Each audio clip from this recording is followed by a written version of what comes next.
बेटा जितना हम कंटेंट पढ़ चुके हैं उसके बाद जो हमारा नेक्स्ट कंटेंट आ गया था वो आ गया था फॉरेन ट्रेड। अब बात अगर हम करें फॉरेन ट्रेड की तो हमें बात करनी है कि हमारा जो फॉरेन ट्रेड था वो किस तरह से चल रहा था उस टाइम पर। देखो आप सभी जानते हो कि जो इंडिया हमारा कंट्री है वो एक लंबे समय से इम्पोर्टेंट ट्रेडिंग नेशन रहा है, क्योंकि हम अच्छे खासे पॉपुलेशन वाले रहे हैं तो वेरियस वर्ल्ड के साथ हम ठीक ठाक डील करते हैं। तो पहली लाइन में ये लिखी है, India has been an important trading nation at the very outset. At the very outset का मतलब शुरू से ही, it means from the very beginning. तो भारत बहुत पहले से ही एक इम्पोर्टेंट ट्रेडिंग नेशन रहा है, लेकिन restrictive policies adopted by the colonial government, लेकिन कॉलोनियल गवर्नमेंट ने कुछ ऐसी रेस्ट्रिक्शन लगा दी which adversely affected the structure and its foreign trade, जिससे फॉरेन ट्रेड पे बहुत फर्क पड़ा। बचे फर्स्ट पॉइंट, इसके बारे में डिस्कस कर चुके हैं, exporter of primary product and importer of finish goods. आपको याद है वो मैंने क्वेश्चन पढ़ाया था, पीछे एक हेडिंग पढ़ाई थी, twofold motive behind the decline of handicraft industry. और आपने उसमें क्या पढ़ा था कि वो टू फोल्ड मोटिव में आपने देखा कि पहला मोटिव ये था कि हम लोग इंडियन मार्केट से सस्ते रेट पर रॉ मटेरियल लेंगे एट चीपर रेट, यही था। और दूसरा फिर फिनिश गुड्स बनाकर इंडियन मार्केट में ही हायर प्राइस पर बेचे जाएंगे। तो इस तरह से हुआ क्या था, इंडिया एक्सपोर्ट करता था ब्रिटिशर्स को रॉ मटेरियल और इंपोर्ट करता था उनसे फिनिश गुड्स। तो अगर हम यहां पर चेक करें कि क्या है, तो इंडिया जो था वो एक्सपोर्टर ऑफ प्राइमरी प्रोडक्ट बन गया था and importer of finish goods बन गया था। तो आप पढ़ सकते हैं, during colonial rule India became, बेटा इंडिया है ये, India became an exporter of primary products such as raw silk, cotton, wool, sugar etcetera, and become the importer of finish goods produced by the British industry such as cotton, silk, woolen clothes, etc. तो foreign trade की पहले point आपको समझ में आ गया बेटा, उसमें क्या है कि इंडिया एक्सपोर्टर बन गया था प्राइमरी प्रोडक्ट का और इंपोर्टर बन गया था फिनिश गुड्स का। बचे सेकंड पॉइंट क्या है, monopoly control of British rule. Monopoly समझते हो, आपने पढ़ा भी था 11th में, मोनोपोली मार्केट। मोनोपोली मतलब एकाधिकार, अकेले का राइट। तो monopoly control of British rule में क्या था कि ब्रिटिश गवर्नमेंट ने इंडिया के एक्सपोर्ट और इंपोर्ट को पूरी तरह से कंट्रोल किया हुआ था। कैसे कंट्रोल किया था भाई, उन्होंने इंडिया पे एक रेस्ट्रिक्शन लगा दी जिसमें आधे से ज्यादा ट्रेड तो इंडिया को ब्रिटिशर्स के साथ ही करना पड़ता था। That means more than half of Indian foreign trade were restricted to British, और बाकी पूरी दुनिया से होता था। तो समझ रहे हो क्या था, इस तरह से इसे बांध दिया इंडिया को कि भाई तुम लेन देन करोगे तो ब्रिटिशर्स के साथ ही करोगे, अदरवाइज नहीं करोगे। उसके बाद क्या हुआ, उसके बाद 1869 में इन्होंने एक वो बनाया पानी के रास्ते से जाने के लिए, सुएज कैनल। सुएज कैनल जो बनाया था इन्होंने वो 1869 में बनाया था, जो ब्रिटिश को और इंडिया को समुद्र के रास्ते से जोड़ रहा था। तो उससे क्या हुआ, उससे ज्योग्राफिकल बैरियर्स खत्म हो गए और इंपोर्ट एक्सपोर्ट जो था उसकी जो ट्रांसपोर्टेशन कॉस्ट थी वो बहुत कम हो गई थी। हाँ जी बच्चे, तो मैंने भी आपको क्या बताया कि हाफ से ज्यादा इंडिया का फॉरेन ट्रेड रेस्ट्रिक्ट कर दिया था कि वो ब्रिटिश गवर्नमेंट से होगा। और दूसरा सुएज कैनल जो बना था, कब बना था, 1869 में, served as direct route for the ships operating between India and Britain. ये सुएज कैनल की बात थी।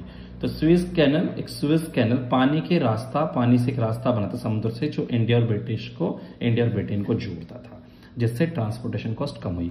ये एक्स्ट्रा में लिखा हुआ है यहाँ पर मैंने समझाने के लिए कि क्या था सुएज कैनल। वाटरवे था from north to south, reduced cost of transportation, इसने ट्रांसपोर्टेशन कॉस्ट को कम कर दिया, and easy access to Indian market, और भारत की मार्केट तक आसानी से पहुंच रहा था यह रास्ता।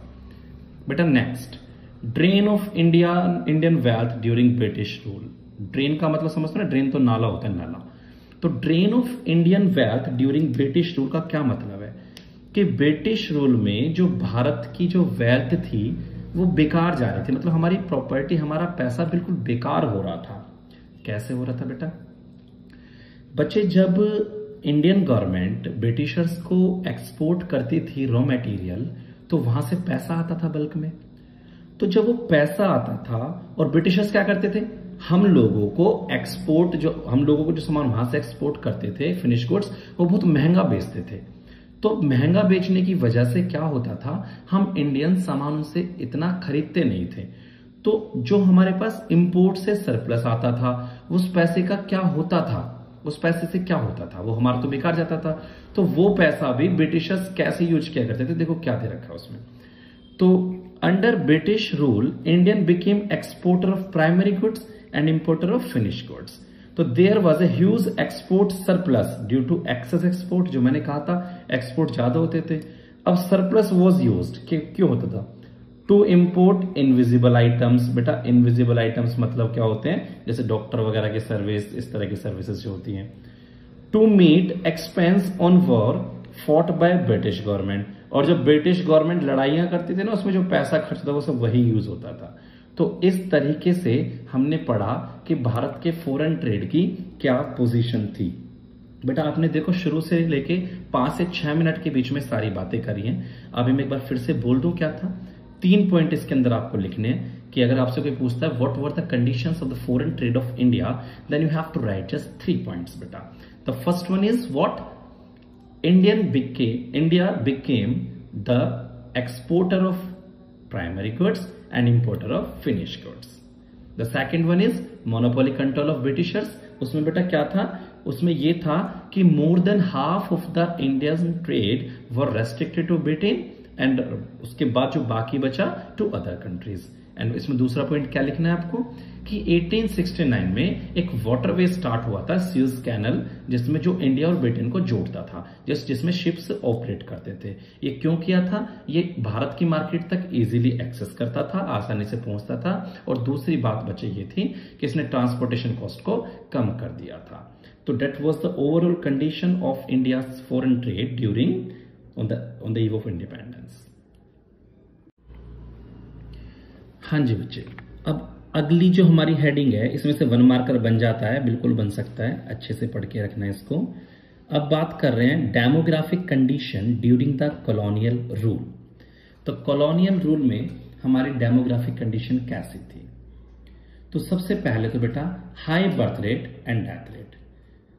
बर्थ रेट क्या होती है, birth rate refers to number of children born per 1000 in an year, और death rate number of people dying per 1000 person in an year. अब बच्चा आपको ये पता है उस टाइम पर बर्थ रेट और डेथ रेट दोनों ही ज्यादा थे, तो नियरली 48 पर 1000 तो हमारी बर्थ रेट थी एंड 40 पर 1000 डेथ रेट थी। अब आता है लिटरेसी रेट, साक्षरता दर, पढ़ाई लिखाई। उस टाइम जो हमारा ओवरऑल लिटरेसी रेट था वो बहुत कम था। हमारी टोटल पॉपुलेशन के लगभग 16% लोग ही, यानी 16 से भी कम परसेंट लोग ही पढ़े लिखे थे, और जिसमें से वुमेन लिटरेसी रेट तो और भी ज्यादा कम था, जो कि लेस देन 7% था। अब पुअर हेल्थ फैसिलिटीज, बेटा हेल्थ फैसिलिटीज तो थी नहीं, आपको पता है पहले लोगों को बीमारियां होती थी तो उनकी डेथ हो जाती थी क्योंकि हॉस्पिटल्स डेवलप नहीं थे। अब तो बहुत सब कुछ बदल चुका, अब तो इंडिया का इंफ्रास्ट्रक्चर ही चेंज हो चुका है, लेकिन उस टाइम पर क्या था, public health facilities were not available to large mass of production, large mass of population कर लेना बेटा, large mass of population, population के बड़े हिस्से को इसकी फैसिलिटीज अवेलेबल नहीं थी। वाटर और एयरबोर्न डिसीजेस वर वाइडली स्प्रेड, ठीक है, वाटर और एयरबोर्न, पानी और हवा में जो फैनल बीमारियां होती हैं ये बहुत ज्यादा फैली हुई थी, इससे ज्यादा। हाई इन्फेंट मोर्टेलिटी रेट, बेटा इन्फेंट आपको पता है क्या होता है, इन्फेंट होता है बच्चा, शिशु जो 1 साल से कम का होता है। तो उस टाइम पर जो इन्फेंट मोर्टेलिटी रेट था वो बहुत ज्यादा था, तो उस टाइम पर लगभग 218 था, 218, दैट मीन्स हर 1000 बच्चे में से लगभग 218 बच्चे डेथ हो जाती थी, जो अब कम होके 45 पर 1000 रहेगा। क्यों, क्योंकि अब तो बेटा डेवलपमेंट हो चुका है, टेक्नोलॉजिकल प्रोग्रेस हो चुकी है। बच्चों को आजकल तुमने सुना होगा बीमार तो शीशे में रख देते हैं, ग्लास में रहता है वो बच्चा, तो मतलब तो बहुत ज्यादा केयर होने लगी है, वेंटिलेटर वगैरह काइंड ऑफ सुविधाएं आ गई हैं। तो पहले इस तरह की फैसिलिटीज नहीं थी, तो अगर कोई बच्चा जनरली बीमार होता था तो बच्चों की डेथ हो जाती थी। तो इन्फेंट मोर्टेलिटी रेट बहुत ज्यादा था हमारे इंडिया में, जो कि 218 पर 1000 था, जो कि 44 पर 1000 हो गया है।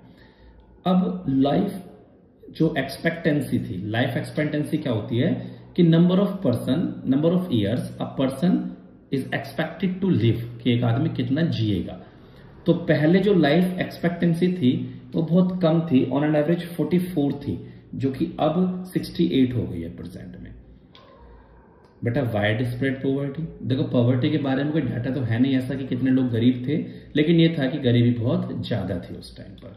तो बच्चे डेमोग्राफिक पोजीशन के बारे में हमने 6 पॉइंट पढ़े हैं। पहला हाई बर्थ रेट और हाई डेथ रेट, आप इसमें बिल्कुल पढ़ना, डाटा को बिल्कुल माइंड में सेट करके रखना कि 218 क्या था, ये सब अंडरलाइन करके नोट करना अपनी कॉपी में अच्छे से, क्योंकि ये चीज आपसे पूछी जा सकती है एग्जाम में। बेटा जो मैं पढ़ाऊंगा उसे आप मेरे साथ साथ लिखेंगे तो थोड़ा अच्छा रहेगा। आप अपनी कॉपी लो साथ में और पेन लो। फर्स्ट पॉइंट बच्चे, फर्स्ट पॉइंट क्या है बेटा, जो इंडिया का पहला सेंसस था, India's first official census was conducted in 1881। बेटा बिल्कुल याद रखना है, डाटा बिल्कुल हल्के में मत लेना, एग्जाम में आपसे बिल्कुल पूछा जा सकता है। India's first official census was conducted in 1881। After this it is conducted after every 10 years। That means every 10th year ये होता है। जैसे 1881 में हुआ था, तो फिर 1991 में हुआ, फिर अब 1991 के बाद होगा, ऐसे मतलब इस तरह से अभी 2011 में हुआ था, अब 21 में होगा, मतलब 10-10 साल के गैप में होता है। अब जो बताऊंगा उन बातों को समझना। Before 1921, India was in first stage of demographic transition। 1921 से पहले इंडिया डेमोग्राफिक ट्रांजिशन की पहली स्टेज में था। बेटा क्या था उस स्टेज में? उस स्टेज में कुछ फीचर्स थे, आपसे कोई पूछेगा नहीं, मतलब जस्ट नॉलेज के लिए बता रहा हूं आपको। बर्थ रेट लो थी, मतलब सब कुछ बुरा बुरा था। मोर्टेलिटी रेट हाई थी, लिटरेसी लेवल लो था,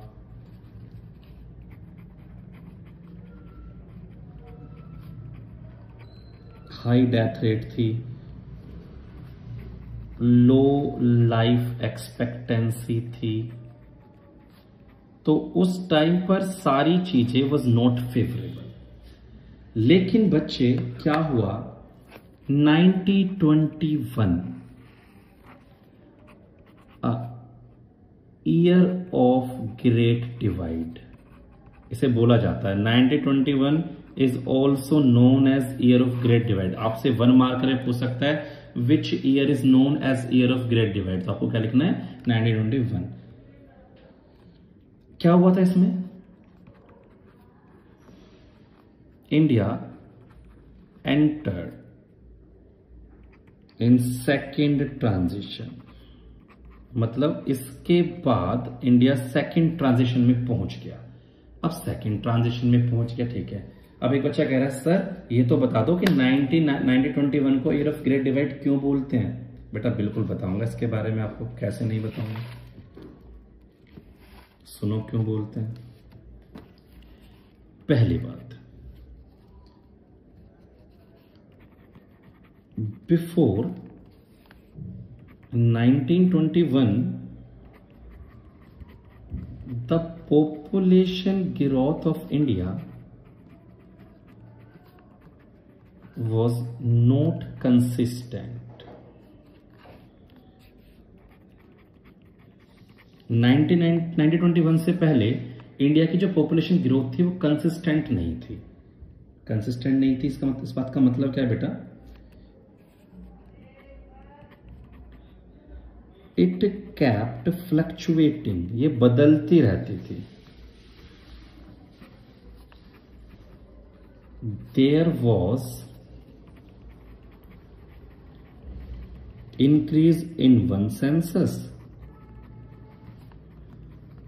and decrease in another.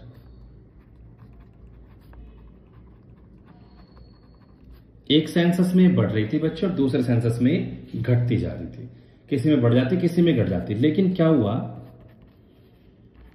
After 1921 there was